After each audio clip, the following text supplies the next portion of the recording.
Защото, защо? Знам ли защо, но винаги когато се опре пък до полицията, примерно, като влязахме там, примерно Вудия, да държеше майка си и това. Примерно майка му до последния момент по едно време взе да вика, нали, през вратата: момчета, моля ви се влизайте, момчета, моля ви се влизайте. Значи за нея бяхме: момчета, моля ви се влизайте. Когато обаче влязохме и нали, го оправихме там, в смисъл задържахме сина й, майчиния инстинкт, нали, вече заработи в нея, нали, и тя започна да крещи срещу нас: не го мъчете, не му слагайте белезници, не го да развиш, и пак ставаме. В един момент сме добри, в друг лоши, в обаче сме тия, които реагираме. Комични ситуации. Има ли, примерно, сбъркани адреси? Да, има. Един на първия етаж беше нормален адрес, просто трябваше да влезем по-бързо, защото разфасоваха наркотици вътре и трябваше да влезем и да успеем да хванем и това, което в момента е там. Сбъркахме го, влязахме в съседния балкон на първия етаж. Колко души? Успяхме двама да влеземе, понеже бързо се усетихме, че е грешен адреса. Ама с качулките и с пушките? Да, с оборудване. И? Изкарахме акъла на една женица, която си готвеше на котлона нещо. След това доста време така и отне да се успокои, за което съжалявам. Se случват такива по време на работа. За колко време може да неутрализирате бандита? Половин минута до минута и половина, две. Зависи от случая.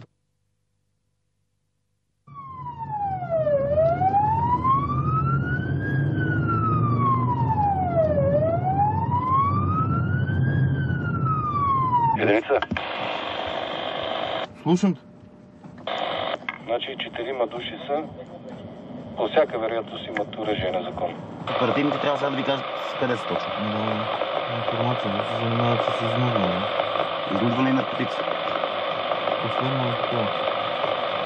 Какво знаете за тях? Физически здрави трябва да са и въоръжени. Това притеснява ли ви? Не.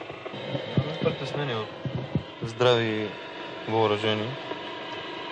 Целта е да успеем да постигнем изненадата. Точно до пералната заведението, вътре са седнали. Вътре в заведението? Кое е това заведение? До пералната има ескалибър, това дето е с навес отпред. Влизаме, какво да ги чакаме да се качат? Чакай да уточним къде седат.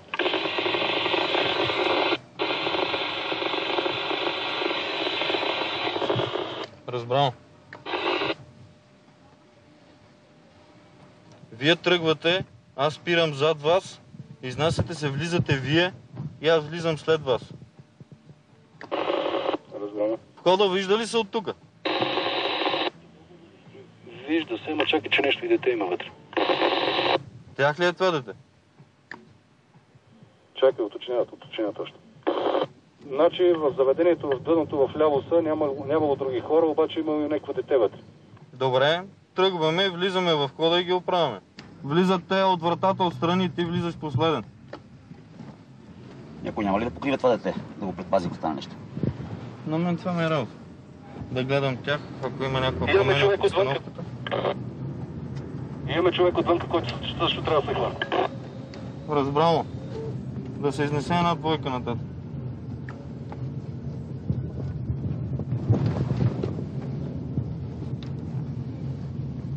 Давайте атака.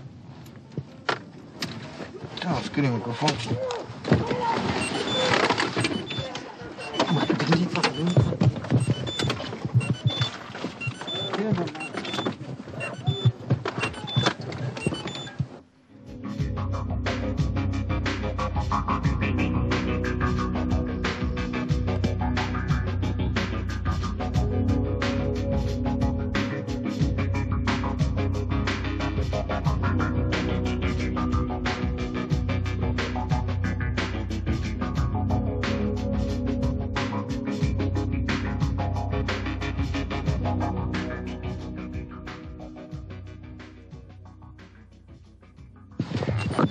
Остана? Намериха ли дрога? Не знам. Те поначало занимават с друга и с наркотици. С друга и с ръки. Пет ли бяха? Имаш един отвънка, който го тръснахте първо него. То от тях и затова, понеже ни подадоха, че един от тях е излязъл и отпред. Някой каза ли от тях? Нещо от тях? Не. А Мен казвате нещо. Някой да вика за помощ. Ние сме помощта. Ние сме отишли на помощ. Да й помогнем на хората да станат примерни. Адреналинът е много висок, дори и ние с колегата. Да, качва се доста, но това е доста елементарен случай, това, който беше в момента. Не е нещо сложно, което да... Интересува ли те човека, който задържаш, както беше днес? Дали е по-едър бос, дали е по-дребна риба? Не. Неуспешна операция имате ли? Не. Значи имаме провалени операции с цел изтичане на информация, предупреждаване на лицата, които трябва да се задържат.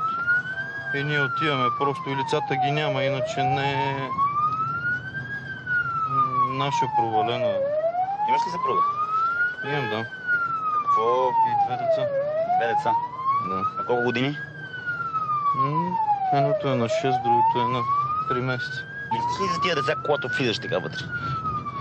Когато влизам, не мисля за нищо друго, освен да аз и всички мои колеги да оцелеем, да останем живи, да задържим, да си свършим работата, да се преберем живи и здрави в нас. Жена ми и двете ми деца. И тук едно малкия ми го подари като талисманче. Тате, дръж си го в работата. Не знам точно какво, даже му е изгубил едната ръчичка тук. Какво го правиш? Ето. А кое е? Самата Заплатата ти е работа? сигурно колкото на униформен полицай. Защо? От друга страна това е риск. Ето днеска такава операция, толкова адреналин, пък има и много по-сериозни. Значи имаше един министър преди години. Той беше това казал, добре, че има още такива служители да си играят на стражари и апаши, че ако ги няма и тех, докъде ще стигнем? Нали това в реда на майтапа? Ти кога реши, че станеш полицай? Аз ли? Аз много отдавна. Още като малък, като много малък. Още от 6-ти клас ме викат Ченгето. Ето го тук след акцията шефа ви. Какво ви казва след акция? Че се чупи буса.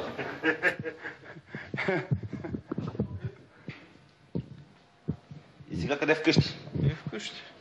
Вече цивилен? Цивилен, нормален гражданин, обикновен човек. Сега като излизаш от работа, изключваш ли? Забравяш ли това, което е станало?